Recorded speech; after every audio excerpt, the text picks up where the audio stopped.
Oke, shalom. Shalom. Oke, hari ini hari ke-365. Tinggal beberapa jam lagi, bakal berakhir lah 365 hari 2023 ya. Kita bersyukur tak terhingga dan tak terhitung berkat Tuhan dalam keluarga kita. Hari ini kita boleh ada semua karena kasih Tuhan, semua karena anugerah Tuhan. Tidak ada yang kita bisa lakukan sebagai ungkapan syukur kita kepada Tuhan selain kita terus mau setia kepada Tuhan, tetap ingat Tuhan, semakin takut akan Tuhan di dalam segala hidup kita.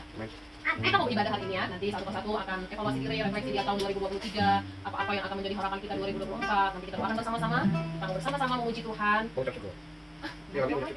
Ya, baik, kita menaikkan pujian ini dan besok juga kita akan pujikan di kebaktian awal tahun. Dan ini menjadi doa kita, ungkapan syukur kita bahwa kita harus tetap mengucap syukur ya, baik atau tidak baik keadaannya, Tuhan mengajarkan kita untuk selalu bersyukur. Hari-hari yang kujalani.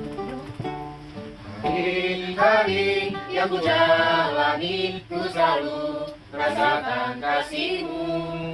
Ku bersyukur atas kebaikan-Mu. Engkaulah Yesus Tuhan. Semua ini untuk membantu Tuhan. Semua ini untuk membantuku supaya ku hidup sesuai kehendak-Mu. Penyertaan-Mu selalu ku rasakan, Kau tak pernah tinggalkanku. Ku mengucap syukur dan mengucap syukur selalu Tuhan. Ku tetap percaya rancangan-Mu indah, rancangan-Mu indah selalu Tuhan Yesus tak terindah. Hari-hari yang ku jalani, ku selalu rasakan kasih-Mu.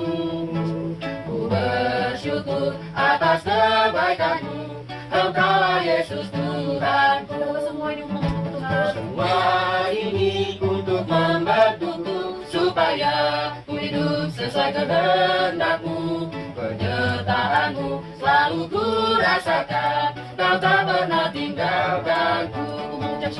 Ku mengucap syukur dan mengucap syukur selalu Tuhan. Ku tetap percaya rancangan-Mu indah, rancangan-Mu indah selalu Tuhan Yesus tak mengucap syukur dan mengucap syukur selalu Tuhan. Ku tetap percaya rancangan-Mu indah, rancangan-Mu indah selalu Tuhan Yesus tak terindah. Benar ya Tuhan, kami bersyukur untuk segala kebaikan-Mu. Kami bersyukur untuk segala kasih yang Kau nyatakan dalam kehidupan kami, dalam pribadi. Tapi istimewa Tuhan, 1 tahun akan berlalu. Sungguh kami bersyukur atas kasih penyertaan-Mu di tahun 2023. Ada begitu banyak hal-hal Tuhan yang Kau nyatakan dalam kehidupan kami. Kami percaya itu cara Tuhan untuk membantu kami, karena kami mungkin meneteskan air mata. Karena juga kami mungkin merasakan kami harum di hadapan Tuhan betapa Tuhan sangat memberkati kami. Terima kasih ya Tuhan. Segala rancangan yang indah yang Tuhan sudah persiapkan untuk kami jalani 2024. Ini menjadi doa harapan kami Tuhan. Biarlah itu kami taruh di tangan-Mu Tuhan, supaya kami boleh terus bersandar kepada Tuhan, berpaut sepenuhnya kepada Tuhan saja. Apapun yang menjadi rancangan kami, rancangan ke depan Tuhan, apapun yang menjadi program yang mungkin sudah kami rancang sedemikian rupa untuk kami jalani 2024. Jikalau Tuhan tidak di pihak kami, maka semuanya akan menjadi sia-sia. Tetapi menjadi iman harapan kami. Jikalau Tuhan ada di pihak kami percaya Tuhan menjadi pembela kami dan menolong kami, memberikan hal yang baik bagi kami untuk kami boleh menjalaninya Tuhan di tahun 2024. Malam hari ini Tuhan, kami membaca dengan firman-Mu Tuhan. Keluarga kami ini Tuhan boleh ada di tempat ini Tuhan, memberkati kami untuk kami boleh melangkah dan mengakhiri 2023 dengan penyertaan Tuhan. Pakai firman-Mu Tuhan, boleh menjadi pedoman bagi kami, kami boleh baca dan renungkan bersama pada sama-sama. Dalam nama Yesus kami berdoa. Amin. Oke, saya akan membacakan satu berenang firman Tuhan di dalam Ibrani pasal yang ke-13. Ibrani pasal yang ke-13. Kita baca ayat yang kelima. Ya. Sama-sama kita baca yang kelima.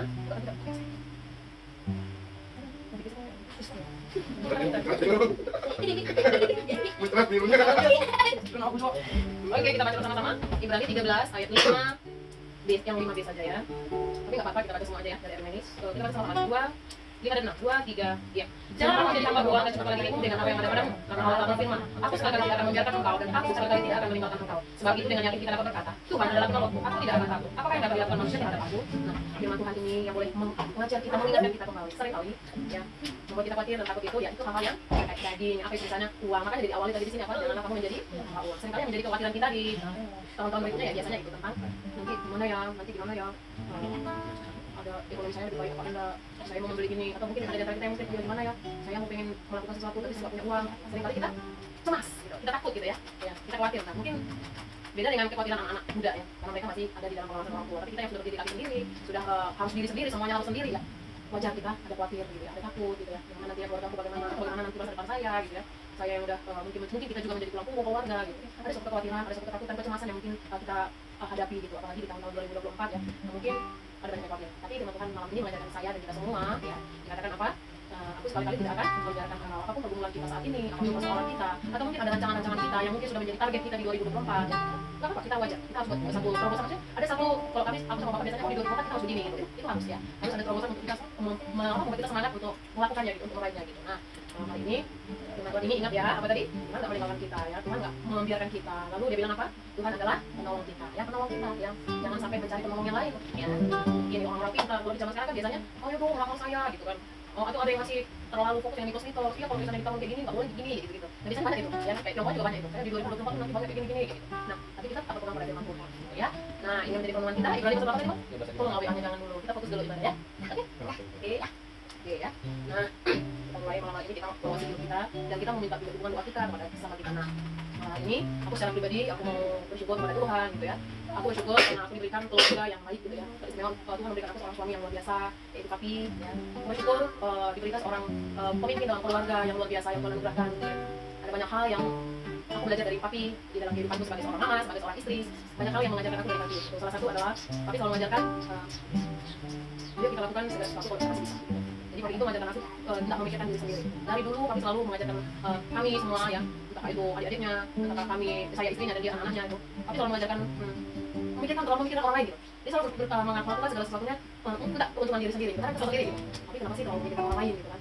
Cuma kita kan juga perlu gitu kan. Maksudnya kita juga cukup kita aja yang dipikirin gitu. Mau usah mikirin orang lain gitu kan. Nah, tapi sama papi aku mungkin terlalu egois dalam hal itu gitu. Tapi dari satu sisi aku belajar dari papi untuk terus setia gitu ya, peka akan kebutuhan orang lain gitu, peka akan kepentingan orang lain gitu. Dalam hal kecil aku belajar dari papi untuk menjadi seorang istri yang baik gitu ya. Walaupun mungkin aku galak gitu, aku cerewet gitu, tapi orangnya sabar gitu ya, orangnya sabar. Jadi tapi aku juga gak luput dari salah ya, aku kadang gak bisa ngontrol emosi gitu. Tapi papi itu pintar banget kalau mengembalikan mood gitu ya. Dia tahu kalau mood kita lagi gak baik, dia bisa gitu. Dia bisa mengembalikan mood kita yang tadi tidak baik menjadi kembali lagi mood yang baik gitu. Nah itu kalau papi itu punya tips itu. Tapi satu hal yang aku minta papi, wajah papi kan udah serem kan ya, wajah papi kan udah serem gitu. Nah papi itu punya cara gitu, apakah seringkali apa yang dipikirkan gitu, apa yang dipikirkan tapi dia gak sampein gitu, dia gak sampein gitu. Jadi dia tuh maunya kita tuh ngerti apa yang dipikirkan gitu. Memang kita dukun ya kan, ya gak bisa gitu kan, kita gak bisa, maksudnya ngomong aja gitu, ngomong aja apa yang mungkin menurut kamu tidak baik gitu kan. Jadi kalau papi itu seperti itu, kalau misalnya dia gak mau ngasih tahu, misalnya aku tadi maksudnya tuh begini gitu, kamu harus ngerti gitu kan. Kita kan kadang-kadang jadi sering salah paham apa yang dipikirkan, saya gak nyambung gitu. Maksudnya papi ngomong aja gitu, kasih tau aja kalau misalnya ada sesuatu yang saya gak suka gitu, ngomong aja gitu. Lalu cara penyampainya minta dilembutin dikit gitu kan. Sebenarnya itu baik gitu, cuman mungkin dengan ekspresi dan tampang gitu, kayak gitu gak bang? Papi, nah gitu maksudnya itu sebenarnya mau nyampaikannya tuh pengen, sebenarnya tuh niatnya baik gitu, cuman kadang-kadang caranya, kadang itu udah jadi kayak sedih gitu kan, kayak takut gitu kalau misalnya ya, contoh hal kecil ya, kayak kemarin gitu. Nah, dia bilang, saya kan lagi enak dulu kan gitu, dia bilang, mami pindah, maksud dia tuh mami pindah supaya saya deket dia. Saya kan, otomatis saya bilang, ini kamu kenapa ya? Aku udah duduk cantik-cantik, maksudnya udah duduk enak gitu ya.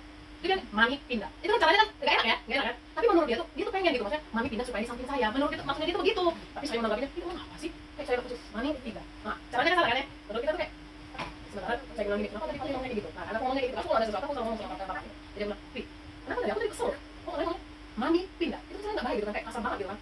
Iya maksudnya tuh aku gak mau jauh dari mami gitu, aku mau dia tuh duduk di samping mami supaya kita enak selfie. Loh, baik banget kan? Dia tuh baik banget loh. Maksudnya coba seandainya disampaikan dengan baik, aku masih enak banget kan dengarnya gitu. Tapi bayangin ya, beberapa jam kita itu nggak enak, maksudnya moodnya jadi nggak enak aja karena cara menyampaikannya.